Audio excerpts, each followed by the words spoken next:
From advertising to software as a service to data. Across all of our programs and clients, we've seen a 55 to 65% open rate. Getting brands authentically integrated into content performs better than TV advertising. Typical lifespan of an article is about 24 to 36 hours. If we're reaching out to the right person with the right message and a clear call to action, then it's just a matter of timing. Welcome to the MarTech Podcast, and I Hear Everything production. In this podcast, you'll hear the stories of world-class marketers that use technology to drive business results and achieve career success. We'll unearth the real-world experiences of some of the brightest minds in the marketing and technology space so you can learn the tools, tips, and tricks they've learned along the way. Now here's the host of the MarTech Podcast, Benjamin Shapiro. Welcome to the MarTech Podcast. I'm your host, Benjamin Shapiro, and today we're going to talk about how trust signals work and when to use them. Joining us is Scott Baradell, who is the CEO of Idea Grove, which is a public relations and marketing firm focused on B2B technology clients. Working with clients ranging from venture-backed startups to the Fortune 500 mainstays, Idea Grove helps their brands stand out in a crowded, noisy marketplace. And in addition to providing us with our guest today, Idea Grove is also a sponsor of the MarTech Podcast. And today, Scott and I are going to discuss trust signals for PR and marketing. All right, here's the first part of my conversation with Scott Baradell, the CEO of Idea Grove. Scott, welcome to the MarTech Podcast. Thanks for having me. Excited to have you on the show. And first off, let me just say thank you for being a sponsor of the MarTech. I appreciate your company's generosity in helping us produce this content. I'm also really excited to talk to you. You literally wrote the book on trust signals. Seems like you're the person to ask about how trust signals actually work. Well, I've spent a long time thinking about it, so I'm always happy to have somebody who wants to hear me talk about it. I've been waiting for this conversation, and honestly, it's something that we've been struggling with here with my company. We are in the midst of starting our go-to-market engine to produce podcasts for B2B brands, and one of the things that we're realizing is people might know the MarTech Podcast, but they don't know I Hear Everything that well. They don't necessarily have the trust built up for us. Talk to me about what trust signals are and how should marketers and their friends in PR think about building them? Well, trust signals are a way of thinking about how we develop trust between people, a person, and an organization, between two individuals, how trust develops. What are the things that cause trust to develop? We're used to, hey, I met someone at a party. They seem like a nice person. You build a relationship over time. But so much of that is done virtually today. So much of that is done online. And if you think about it, a lot of the same things happen. If you're thinking about going on a date, you're typically going to do a little research on that person first online. If you're looking to get a job and you're thinking about applying with a company, you're going to check out their Glassdoor, see what people said about them. And guess what? When I decide I do want to apply to a company, I'm going to put a bunch of cool stuff about me and references and so forth in my resume to apply. All of these things are trust signals, these evidence points that we use to build confidence and trust in others. And when you start viewing trust through that prism of trust signals, then you can kind of, in a much more intentional way, build trust as a brand with your customers and your potential customers and other audiences as well. I have this, I don't even know what to call it, saying acronym. It's always about building know, like, and trust. I've been saying that for years, so I honestly don't even think about what I'm saying half the time. It's just something that seems so natural of like, of course, to buy a product or service from someone, they need to know you, they need to have some awareness, they need to be fond of you, they need to like you, and they need to trust you. Why is trust the last part of that quotient? Why is it not just awareness and like that actually gets you to buy? What's the difference between trust and those other signals? I've given a lot of thought to it, and a reason for that is forever coming from pub journalism and then public relations as a PR agency. When I ask clients what they're looking for, they almost always say brand awareness or brand visibility. But in this day and age, is that really what they want? Because if they just wanted awareness, they could target their audience very well online and then pay for ads to follow them around all day long with their brand and stick their brand in front of their faces. They would annoy the heck out of them, but they would achieve brand awareness. So if you think about it, that's not what brands want when they want, say, media coverage via a public relations firm. They're not looking for awareness. They're looking to go to the next stage of brand trust, which you can really only achieve or best achieve through third-party validation. Like, hey, the New York Times said something great about me. You can't achieve that when you're just talking about yourself. There's lots of different ways to think about building trust. I think I saw a blog post on your website, 77 different forms of trust or 77 signals. Help me try to make some sense and let's categorize the different trust signals. Are there common themes of, you mentioned third-party validation. What are different ways that you classify trust signals? Trust signals I put into three main categories: website trust signals, inbound trust signals, and SEO trust signals. And if you go back to this term, trust signals is about 25 years old now. It was coined in the early days of e-commerce and that first internet boom. And that's when people were just trying to figure out if they felt safe banking online or even providing their credit card information online. That was all so new to people. And you needed things that sites quickly realized, if I just put a Better Business Bureau seal on my site, or if I put in a Norton Security seal or a Trustee seal, a Visa logo, these were all things that made a consumer trust you enough to provide their payment information. That's where the term trust signals started online. And in many ways, it's a term that's mostly used even to this day in e-commerce. But as I thought about it, it's not that different. You go to a website and what I call website trust signals, the first category. Yes, Better Business Bureau seal is a very good trust signal on your website that encourages someone to proceed down the path that you want them to take on your website. But then so are logos of your customers. So are logos of partners. So is doing enough research that you can write content on your website that your customers can connect with and engage with. So is having a navigation that's simple, where people can get where they want to go. All of these things are trust signals to people that visit your website that draws them in further and further. So that's the first category, is all the things that you do with your website to show and form that connection. Website trust signals, the things that you can publish to show that you're credible. Talk to me about the second category. We have website signals. Then what was the second category? The second category is inbound trust signals. So you're probably familiar in MarTech podcast with the concept of inbound marketing coined by the founders of HubSpot. In 2006, they came up with the term inbound marketing. When we talk about inbound trust signals, we're talking about all those evidence points in the wild, kind of not on your website, but elsewhere online, that drive you like breadcrumbs back to your website. So it can be, an example I give is a true story of one of our account managers here. Was when I was first trying to communicate this concept to our team, she had told me that she and her husband had been shopping for a crib mattress for their first baby. They had already blown the budget on the nursery. So by the time they came around to buy the crib mattress, they wanted to buy the least expensive one they could because they were over budget.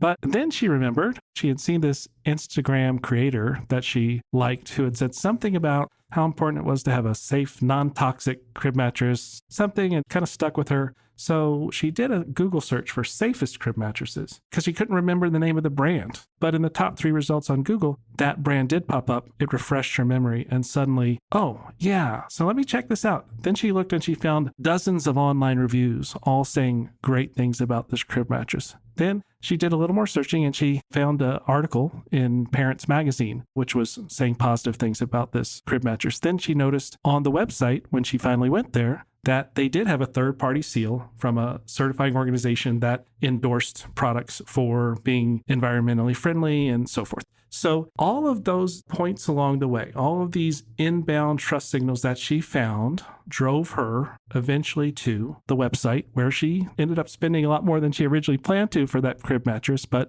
that's what we mean by inbound trust signals. And then she needed the website trust signals to kind of carry that to close and to purchase.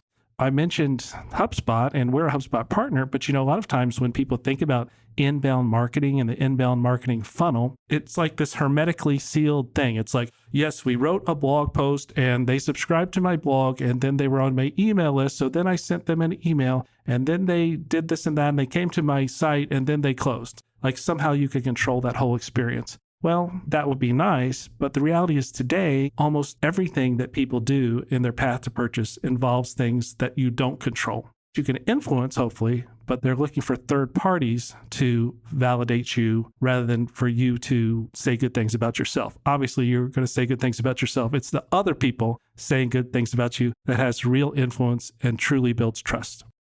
The buyer's journey is not linear. I think that's one of the things that all marketers need to understand is that you can't get from a blog post to newsletter to email to conversion. Generally, there's blog posts to sign up for the newsletter to find another blog post to God knows what else, and eventually, hopefully, down the path. Having your content being distributed and widely spread available, having other people talking about your brand is incredibly important, and now more important than it's ever been because customers are doing more research. They're self-researching and getting less into the sales process, specifically in the B2B market.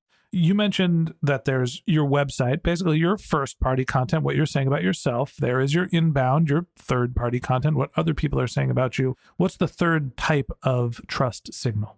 The third type of trust signal I call SEO trust signals. They're kind of hidden trust signals. Obviously, Google started as kind of an imitation of an academic citation system where professors would get tenure and would get promotions and stuff based on how many other professors at other institutions cited their work in their own. And that's how Google started, based on how many websites link back to you. So backlinks became important. They've gotten more and more sophisticated about that. And now, of course, through Google Analytics, they can also factor in how well your site performs, what kind of experience it provides, all of those things. So a lot of these things are really Google is trying to mimic or replicate the experience a human would have. And so there's not a lot of difference. In other words, I as a person, if a site loads slowly, I might think that's a proxy for, gosh, maybe their customer service is slow. Maybe they just don't have it together in general. I'm going to go somewhere else. I don't have the patience for this. Well, Google factors in site speed too. Google looks at your star ratings in factoring in your search position. So it's not just that person looking for the crib mattress that sees the star ratings. Google looks at them too. So all the things that we look at in terms of website trust signals, inbound trust signals, Google looks at too. But this other category is really, I call them hidden trust signals because they're the things that Google sees that we don't. So we don't see, unless we have SEMrush or Ahrefs, we don't see how many backlinks there are to the sites that we go to. We don't see, for example, how old a domain is, a domain age. That's a factor for Google. And Google, of course, is very cagey about what's important to them, what isn't. So it's a bit of a black box, but empirically, we found that there are a number of things that matter to Google that humans might not be aware of, but we see the impact in terms of Google's increased trust in a brand or a website. They increase the visibility of the website. So it's very important to be aware as a brand that you're managing and trying to optimize those trust signals as well. I'm the producer and one of the co-hosts of the Voices of Search podcast, where we talk about Google's ranking factors constantly and how it's a black box. There's been news lately that the biggest search company in Russia, Yandex, was just hacked. And basically their code base was leaked. And it turns out they have like 77,000 ranking factors. It's incredibly complex, the amount of data that a search engine is looking at to figure out how to rank everything that's been published on the internet. The primary factors in search: what is your content? What are you saying? Who is talking about it? And how does your website perform? How is that different than, you said, the third-party validation, what other people are saying and the other places? Why are you separating out third-party validation from what Google, the search engine, thinks is a trust factor? It's a good point because Google, ultimately, they are the biggest single arbiter of trust in the world today. Edelman, the global PR firm, does something every January. They release a trust barometer survey of 30,000 people. They asked Americans, what is your most trusted form of news or source of news? And they didn't say New York Times. They didn't say Fox News. They said Google News. Of course, now Google doesn't have a news staff. What they're saying is they trust Google and what Google elevates as being a trusted source, what it curates, what appears at the top of Google News. So you're right, ultimate form of third-party validation. I separate it out just because Google not only is so important, it's so important that you have to be aware of the signals that you are sending to Google that you may not be aware of or that your customers not be aware of, but that Google considers. So, Scott, we think about the three different types of trust signals. There's basically what you're saying about yourself. There's what other people are saying about you. There's how search engines are evaluating you, your website, and your content. Help me prioritize, as a marketer, as somebody in PR, you're thinking about building trust for your consumer. Do you focus on polishing your website and making sure that you seem like you're trustworthy? Do you focus on getting other people to talk about you first? Or do you just focus on SEO and content optimization? Well, the first thing you have to do is make sure your website is a good proxy for your brand, a good representative of your brand. There's no point in getting search traffic to a crappy website. And, the point of inbound trust signals are to bring people to your website. So that's the foundation you have to start from.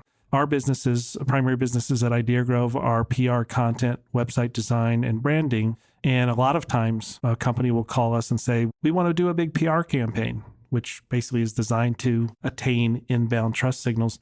And we'll say, we looked at your website and I don't think it's a good use of your money because you're going to get people and they're just come to this website and they might not have the reaction you would like them to react. And certainly just thinking in terms of PR and pitching the media, you pitch the media and they go to your website and it doesn't represent you well, your take rate on someone writing about you is going to be much, much lower. You're just wasting your money, basically. So have to start with your website. Easier said than done sometimes. A lot of small businesses in particular, but a lot of businesses, they're so focused on the day-to-day that they don't think about how important that website is. Like convincing a client of the value of investing in custom photography, for example, all the other things you can do to make your website stand out. We've seen time and again that those investments almost always pay off. So that's where you should start.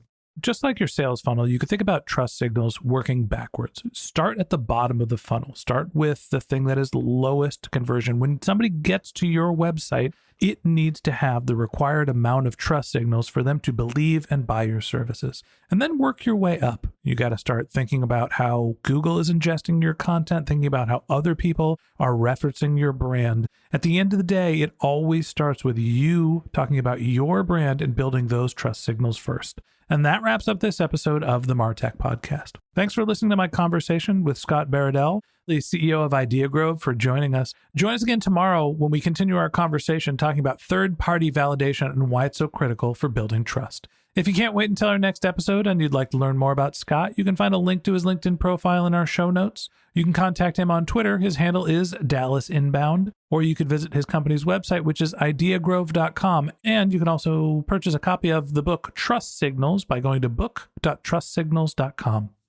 Just one more link in our show notes I'd like to tell you about. If you didn't have a chance to take notes while you were listening to this podcast, head over to martechpod.com, where we have summaries of all of our episodes and contact information for our guests. You can also subscribe to our weekly newsletter, and you can even send us your topic suggestions or your marketing questions, which we'll answer live on our show. Of course, you can always reach out on social media. Our handle is MarTechPod, MarTechPod, on LinkedIn, Twitter, Instagram, and Facebook, or you can contact me directly. My handle is Ben J. Shap, BenJShap. And if you haven't subscribed yet and you want a daily stream of marketing and technology knowledge in your podcast feed, we're going to publish an episode every day this year. So hit the subscribe button in your podcast app and we'll be back in your feed tomorrow morning. All right, that's it for today. But until next time, my advice is to just focus on keeping your customers happy.